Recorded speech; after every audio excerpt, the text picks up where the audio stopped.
কবরের জবান খুলে দিলেন।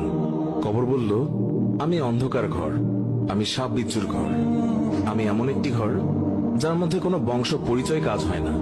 আমি দোজাহানের বাদশার মেয়েকে চিনি না, আমি হযরত আলীর স্ত্রীকে চিনি না, হাসান হুসাইনের আম্মাকেও চিনি না, আমি জান্নাতের মহিলাদের সর্দারনিকেও চিনি না। আমি শুধু চিনি ঈমান এবং আমল। আমার মধ্যে যদি কেউ ভালো আমল নিয়ে আসে, তাকে আমি কবরে জান্নাতের বিছানা বিছিয়ে দেব। আর যদি কেউ খারাপ আমল নিয়ে আসে, তাকে আমি কবরের দুই দিক থেকে এমন জোরে চাপ দেব যে হাড় মাংস মাটি সব একত্রে মিশিয়ে যাবে। আল্লাহু আকবার। মানুষ জন্মালে মৃত্যুবরণ করতেই হবে। মৃত্যু কখনো বলে কয়ে আসে না, মৃত্যু কখনো ধনী গরিব দেখে হয়।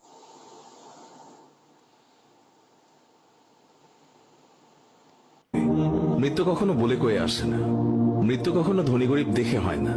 প্রত্যেক মানুষকে মৃত্যুর স্বাদ গ্রহণ করতেই হবে।